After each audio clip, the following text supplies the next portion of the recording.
नमस्कार दोस्तों, welcome to regional IAS. आज का हमारा जो डिस्कशन का टॉपिक है उसमें हम भारत का संवैधानिक इतिहास क्या रहा है उसके बारे में डिस्कस करेंगे।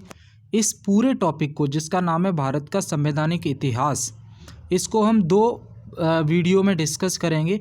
तो आज हमारा पार्ट 1 होगा, इसके बाद पार्ट 2 आएगा, तब ये टॉपिक कंप्लीट होगा। ये टॉपिक सभी कॉम्पिटिटिव एग्ज़ाम के लिए बेहद ही महत्वपूर्ण है, तो बने रहिए मेरे यानी प्रेमपाल सिंह के साथ। चलिए शुरू करते हैं। देखिए, भारत का जो संविधान ब्रिटिश कालीन भारत के विभिन्न संवैधानिक सुधारों के क्रमिक विकास का नतीजा है। इसकी शुरुआत 1773 के रेगुलेटिंग एक्ट से हुई है। इसके द्वारा पहली बार भारत में 1773 के रेगुलेटिंग एक्ट के द्वारा पहली बार भारत में आधुनिक न्यायिक प्रणाली की स्थापना की कोशिश की गई। इस क्रम में अंतिम महत्वपूर्ण सुधार 1935 का भारत शासन अधिनियम था।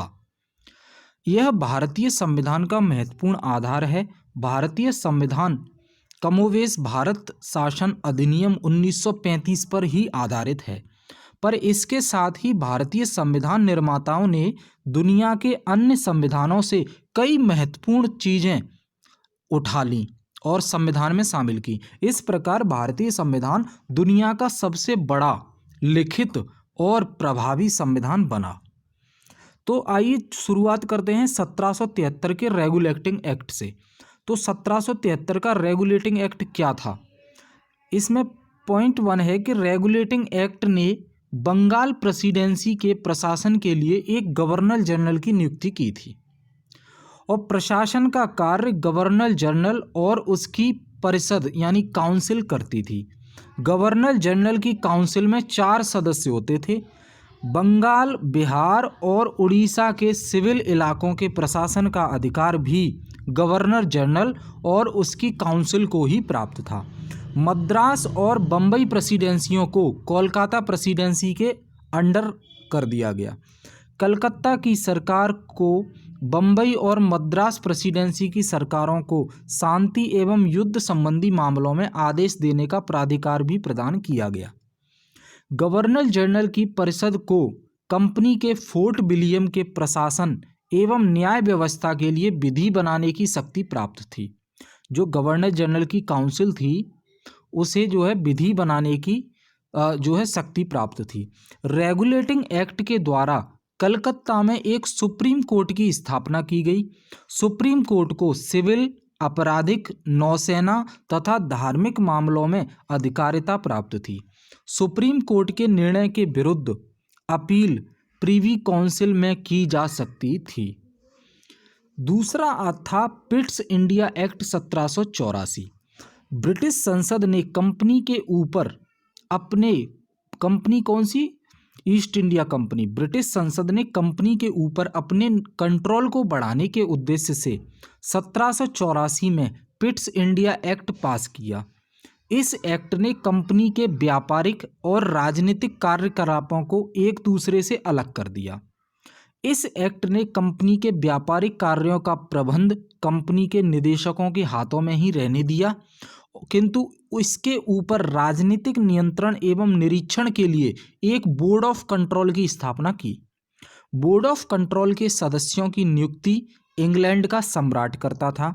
इसके परिणाम स्वरूप कंपनी के निदेशकों की शक्ति पर्याप्त घट गई और कंपनी के ऊपर ब्रिटिश संसद का नियंत्रण बढ़ गया, किंतु अभी भी निदेशकों को पर्याप्त अधिकार प्राप्त थे। उसके बाद था 1813 का चार्टर एक्ट। इसके द्वारा कंपनी का भारत में व्यापारिक एकाधिकार समाप्त कर दिया गया और सभी ब्रिटिश निवासियों को भारत से व्यापार करने की छूट दे दी गई।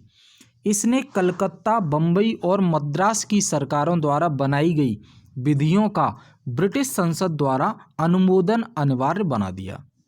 1833 का चार्टर एक्ट आया। इस एक्ट द्वारा ईस्ट इंडिया कंपनी के शासन का अंत कर देश में एक केंद्रीय शासन प्रणाली प्रारंभ की गई। इसने बंगाल के गवर्नर जनरल को संपूर्ण भारत का गवर्नर जनरल बना दिया। जो अभी तक सिर्फ बंगाल का गवर्नर जनरल हुआ करता था, उसको इस एक्ट के अंडर में पूरे भारत का गवर्नर जनरल बना दिया गया। इस प्रकार देश के शासन का सेंट्रलाइजेशन कर दिया गया, केंद्रीकरण कर दिया गया, मतलब जो पावर है वो एक जगह आ गई। कहाँ? गवर्नर जनरल के हाथों में, जो भारत का गवर्नर जनरल है। इस एक्ट ने गवर्नर जनरल की जो टीम थी, परिषद थी, के गठन एवं अधिकारों में पर्याप्त परिवर्तन किया। गवर्नर जनरल की परिषद में एक और सदस्य शामिल कर दिया गया, जिसे विधि सदस्य कहा जाता था। विधि सदस्य विधिक मामलों में परामर्श देने का काम करता था। विधि सदस्य मतलब जिसे लॉ की जानकारी थी, और वो जो लॉ बनते थे उन मामलों में सलाह देने का काम करता था। गवर्नर जनरल को कंपनी के क्षेत्र में स्थित सभी व्यक्तियों, न्यायालयों, स्थानों तथा वस्तुओं के विषय में विधि बनाने की शक्ति प्रदान की गई, कानून बनाने की शक्ति प्रदान की गई। मद्रास तथा बंबई की परिषदों की विधि बनाने की शक्ति को समाप्त कर दिया गया, और जो मद्रास और बंबई की जो काउंसिल नियम कानून बनाते थे उनकी पावर समाप्त कर दी गई। ये पावर किसको दे दी गई? गवर्नर जनरल को। गवर्नर जनरल की परिषद द्वारा निर्मित विधियों को संसद अस्वीकृत कर सकती थी और भारत के लिए स्वयं विधि बना सकती थी। इस प्रकार रेगुलेटिंग एक्ट ने प्रशासन के केंद्रीकरण की जिस प्रक्रिया का प्रारंभ किया था, इस एक्ट ने गवर्नर के अधिकारों को संपूर्ण ब्रिटिश भारत पर स्थापित करके उसे पूरा कर दिया। इस एक्ट द्वारा सरकारी सेवा के लिए जो योग्यता है उसका उपबंध भी किया गया। अब कोई भी भारतीय केवल धर्म, जन्म स्थान, वंश और वर्ण के आधार पर सरकारी सेवा के लिए निरर्ह नहीं समझा जाता था। इस एक्ट के द्वारा दास प्रथा समाप्त कर दी गई। जो स्लेवरी सिस्टम होता था उसको जो है खत्म कर दिया गया। गवर्नर जनरल को एक लॉ कमीशन, विधि आयोग नियुक्त करने का भी अधिकार दिया गया। भारतीय विधियों के संहिताकरण के लिए प्रथम विधि आयोग की स्थापना इसी अधिनियम का परिणाम थी। अब आया 1853 का चार्टर एक्ट। इस एक्ट के द्वारा गवर्नर जनरल की काउंसिल की कार्यपालिका, जो एग्जीक्यूटिव बॉडी थी, तथा विधीय शक्तियां को पृथक कर दिया गया। एग्जीक्यूटिव और लेजिस्लेचर को अलग अलग कर दिया गया। बंगाल के लिए एक नया लेफ्टिनेंट गवर्नर नियुक्त किया गया जो प्रशासन का कार्य संभालता था। भारतवर्ष के लिए एक अलग से विधान परिषद की स्थापना की गई। भारतीय विधान परिषद में क्षेत्रीय प्रतिनिधित्व का सिद्धांत प्रारंभ किया गया। विधान परिषद का मुख्य कार्य देश के लिए कानून बनाना था। विधान परिषद द्वारा पारित कोई भी विधेयक बिना गवर्नर जनरल की अनुमति के अधिनियम नहीं बन सकता था। विधान परिषद द्वारा पारित विधेयकों को गवर्नर जनरल वीटो कर सकता था, मतलब कोई भी विधेयक को गवर्नर जनरल रोक सकता था, उसके पास ये वीटो पावर थी। इस एक्ट ने कंपनी के निदेशकों से भारत में की जाने वाली नियुक्ति संबंधी अधिकार को ले लिया।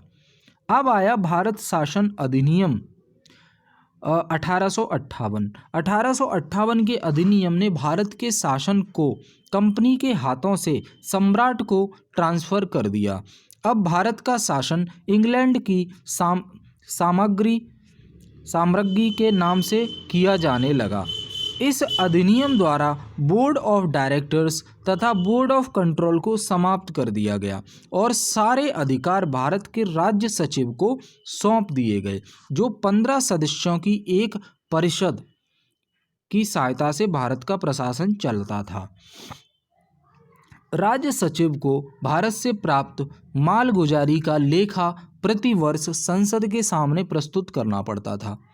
इस अधिनियम में कई कमियां थीं। कौन सी कमियां थी? भारत के प्रशासन की सारी शक्ति राज्य सचिव के हाथों में केंद्रित हो जाना, विधि निर्माण की प्रणाली भी त्रुटिपूर्ण, एरर थी काफ़ी। भारतीयों को विधायी परिषद में कोई प्रतिनिधित्व प्राप्त नहीं था। जो विधि बनाने की काउंसिल थी उसमें भारत का कोई प्रतिनिधित्व नहीं था, मतलब भारत के लोग शामिल नहीं थे।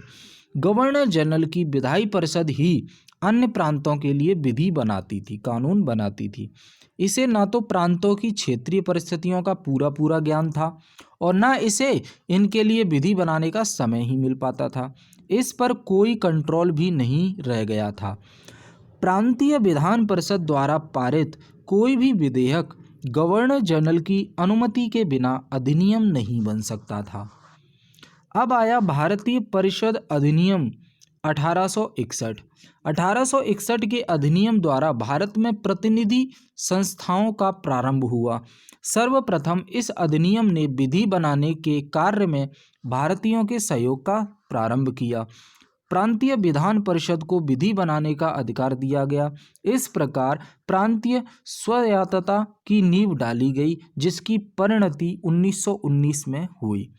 गवर्नर जनरल को विधान परिषद में भारतीयों को नाम निर्दिष्ट करने की शक्ति भी प्रदान की गई। केंद्रीय विधान परिषद की सदस्य संख्या को भी बढ़ा दिया गया।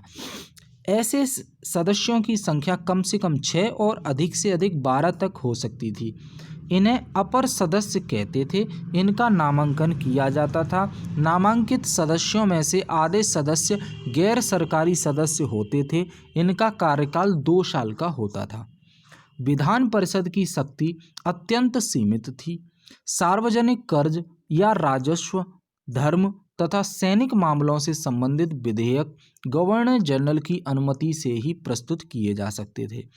गवर्नर जनरल को विधान परिषद द्वारा पारित विधियों को वीटो करने की शक्ति भी प्राप्त थी।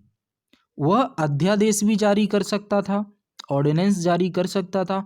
ब्रिटिश संसद किसी भी विधि को रिजेक्ट कर सकती थी। इस अधिनियम ने मद्रास तथा बंबई प्रांतों को विधान परिषदों को भी विधि बनाने की शक्ति प्रदान की।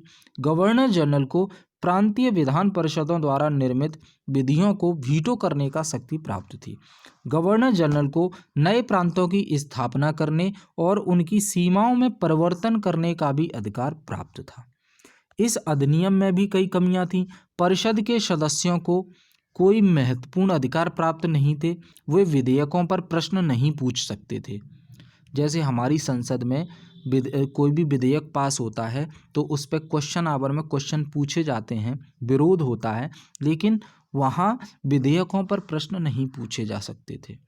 परिषद के गैर सरकारी सदस्य देसी रजवाड़े तथा जमींदार होते थे। उन्हें विधि का कोई ज्ञान नहीं होता था और न ही वे भारत के लिए बनाई जाने वाली विधियों में कोई दिलचस्पी लेते थे। इस प्रकार भारतीयों को इस अधिनियम से कोई लाभ नहीं हुआ। अब आया भारतीय परिषद अधिनियम 1892। इस अधिनियम द्वारा केंद्रीय तथा प्रांतीय विधान परिषदों की सदस्य संख्या को बढ़ा दिया गया।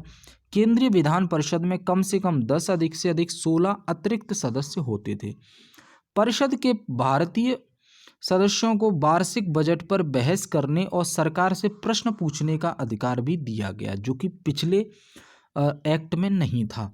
लेकिन परिषद के अध्यक्ष को भारतीय सदस्यों द्वारा पूछे गए किसी भी प्रश्न को स्वीकृत या अस्वीकृत करने का अधिकार प्राप्त था। ये भी एक समस्या थी। इस अधिनियम ने भारत में प्रतिनिधि प्रणाली की नींव डाली, पर इसके अंतर्गत निर्वाचन की पद्धति संतोषजनक नहीं थी। निर्वाचित सदस्य वास्तव में जनता का प्रतिनिधित्व नहीं करते थे। विधान परिषद की विधायी शक्ति अत्यंत सीमित थी। गैर सरकारी सदस्यों की संख्या बहुत कम थी। पंजाब को कोई प्रतिनिधित्व प्राप्त नहीं था, न केंद्रीय विधान परिषद में और न प्रांतीय विधान परिषद में।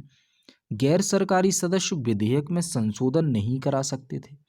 उनके अधिकार बहुत ही लिमिट में थे। प्रांतीय परिषदें इतनी छोटी थीं कि वे जनता का प्रतिनिधित्व नहीं करती थीं। बंगाल के 70 लाख लोगों के लिए 7 सदस्य परिषद में थे। तत्कालीन परिस्थितियों में निर्वाचन की पद्धति स्वीकार करके और विधान परिषदों का कार्यपालिका के ऊपर कुछ नियंत्रण स्वीकार करके इस दिशा में होने वाले विकास को अधिक गति प्रदान करने में यह अधिनियम पर्याप्त सहायक सिद्ध हुआ। अब आता है भारतीय परिषद अधिनियम 1909। 1909 के अधिनियम द्वारा भारतीयों को प्रशासन तथा विधि निर्माण दोनों कार्यों में प्रतिनिधित्व प्राप्त हो गया। केंद्रीय विधान परिषद में अतिरिक्त सदस्यों की संख्या 16 से बढ़ाकर 60 कर दी गई। इनमें से आधे गैर सरकारी सदस्य होते थे। 32 गैर सरकारी सदस्य में से 27 सदस्य निर्वाचित होते थे और 5 नामजद। इसके लिए निर्वाचन मंडल 3 श्रेणियों में बांटा गया। सामान्य निर्वाचक वर्ग वर्गीय निर्वाचक वर्ग और विशिष्ट निर्वाचक वर्ग। विधान परिषद के सदस्यों को बजट की विवेचना करने और उस पर प्रश्न पूछने का अधिकार दिया गया, किंतु उनको बजट पर मत देने का अधिकार प्राप्त नहीं था। सदस्यों को लोकहित के विषयों पर चर्चा करने का भी अधिकार था। इसकी भी आलोचना हुई, क्रिटिसिज्म हुआ। यह भारतीयों की आकांक्षाओं को पूरा करने में असफल रहा। भारतीयों की मांग थी एक उत्तरदायित्वपूर्ण सरकार की स्थापना, उनकी यह मांग पूरी न हो सकी। निर्वाचित सदस्यों की संख्या बहुत कम थी। मताधिकार की पद्धति भी दोषपूर्ण थी। इस अधिनियम ने एक संकुचित तथा विभेदकारी मताधिकार प्रदान किया, जिससे आगे चलकर देश का विभाजन हुआ। सांप्रदायिक प्रतिनिधित्व प्रदान करके अधिनियम ने मुसलमानों का पक्ष लिया। मुस्लिम तथा हिंदू मतदाताओं की योग्यताएं भिन्न भिन्न थीं। ऐसा मुसलमानों को खुश करने के लिए किया गया था। स्त्रियों को मताधिकार प्राप्त नहीं था। अब आया भारत शासन अधिनियम 1919। इस अधिनियम ने प्रांतों में एक उत्तरदायी सरकार की स्थापना की, पर केंद्रीय सरकार यथावत ब्रिटिश संसद के प्रति उत्तरदायी बनी रही। गवर्नर जनरल की परिषद के सदस्यों की अधिकतम सीमा का प्रतिबंध हटा दिया गया। भारतीय सदस्यों की संख्या बढ़ाकर 3 कर दी गई। इनका कार्यकाल 5 वर्ष का होता था। समस्त कार्यपालिक शक्ति गवर्नर जनरल में निहित थी। कार्यकारिणी परिषद भारत राज्य सचिव के प्रति उत्तरदायी थी, न कि केंद्रीय विधान परिषद के प्रति। केंद्रीय विधानमंडल में 2 सदन बनाए गए, विधानसभा और राज्य परिषद। विधानसभा में कुल 134 सदस्य होने थे। इनमें से 104 निर्वाचित होने थे, शेष नामांकित किए जाने थे। राज्य परिषद का अधिकतम सदस्य संख्या 60 थी। इनमें से 34 निर्वाचित तथा 26 नामांकित थे। मताधिकार का अधिकार अत्यंत सीमित एवं संकुचित था। मताधिकार की योग्यता संपत्ति के आधार पर निर्धारित की जाती थी। स्त्रियों को न तो मताधिकार प्राप्त था, न ही वे परिषदों की सदस्य बन सकती थीं। केंद्रीय विधानमंडल की विधायी शक्ति गवर्नर जनरल के अधीन थी। कुछ मामलों से संबंधित विधेयक बिना उसकी अनुमति के विधानमंडल में नहीं लाए जा सकते थे। गवर्नर जनरल को आपात स्थिति में अध्यादेश जारी करने का अधिकार भी प्राप्त था। इस अधिनियम ने प्रांतों में एक आंशिक उत्तरदायी सरकार की स्थापना की, पूर्ण रूप से नहीं, आंशिक रूप से। कानून बनाने की दृष्टि से विषयों को केंद्रीय और प्रांतीय 2 वर्गों में विभाजित कर दिया गया। केंद्रीय विषयों पर केंद्र सरकार विधि बनाती थी और प्रांतीय विषयों पर प्रांतीय सरकारें। प्रांतीय विषयों को पुनः 2 वर्गों में बांट दिया गया, आरक्षित और हस्तांतरित। जेल, पुलिस, न्याय, वित्त, सिंचाई आदि अधिक महत्व के विषय आरक्षित की श्रेणी में आते थे। इन विषयों का प्रशासन गवर्नर जनरल अपनी कार्यपालिका की सहायता से करता था। शिक्षा, कृषि, स्थानीय स्वायत्त और शासन आदि कम महत्व के विषय हस्तांतरित की श्रेणी में आते थे। हस्तांतरित विषयों का प्रशासन गवर्नर अपने भारतीय मंत्रियों की सलाह से करता था, जो प्रांतीय विधान परिषद के प्रति उत्तरदायी होते थे। गवर्नर जनरल आरक्षित विषयों पर बिना विधान परिषद की सहमति के भी विधि बना सकता था। उससे विधेयकों को वीटो करने का भी अधिकार प्राप्त था। यद्यपि प्रांतीय विधान परिषदों में निर्वाचित सदस्यों की संख्या काफ़ी बढ़ा दी गई थी, किंतु मुसलमानों के लिए अलग से निर्वाचक मंडल का सिद्धांत यथावत चलता रहा। इसकी आलोचना हुई। इस अधिनियम के द्वारा प्रांतों में आंशिक उत्तरदायी सरकार की स्थापना की गई थी, किंतु केंद्र सरकार का स्वरूप एकात्मक ही बना रहा। केंद्रीय सरकार सेक्रेटरी ऑफ स्टेट के माध्यम से ब्रिटिश संसद के प्रति उत्तरदायी बनी रही। कोई विषय केंद्र अथवा प्रांत के प्रशासन क्षेत्र में है या नहीं, इस बात पर अंतिम निर्णय का अधिकार गवर्नर जनरल को प्राप्त था, न कि न्यायालयों को। कई विषय ऐसे भी थे जिन पर विचार करने से पहले प्रांतीय विधान परिषदों को गवर्नर जनरल की अनुमति प्राप्त करना आवश्यक था। गवर्नर जनरल प्रांतीय विधान परिषदों द्वारा पारित विधेयकों की अनुमति न देकर उसे रद्द भी कर सकता था। इस प्रकार सारी शक्ति केंद्र में निहित थी और प्रांतों में उत्तरदायी एवं स्वशासित सरकारों की स्थापना एक दिखावा मात्र थी। इस अधिनियम द्वारा प्रांतों में स्थापित द्वैध शासन पद्धति पूर्ण रूप से असफल रही। तो ये हमने डिस्कस किया भारत का संवैधानिक विकास भाग 1। जो इसका सेकंड वीडियो आएगा उसमें ये भारत का संवैधानिक इतिहास पूर्ण रूप से कंप्लीट हो जाएगा और इसमें पूरी डिटेल में हमने ये पार्ट 1 डिस्कस किया है। अगर कोई भी समस्या है समझने में तो एक बार वीडियो फिर से देख लीजिए। फिर भी अगर कोई प्रॉब्लम आती है तो आप हमें कमेंट बॉक्स में कमेंट करके बता सकते हैं। तो इस वीडियो को मैं यहीं समाप्त करता हूँ। मिलते हैं अगले वीडियो में। जिसमें हम इसके जो नेक्स्ट पार्ट है वो डिस्कस करेंगे। तो थैंक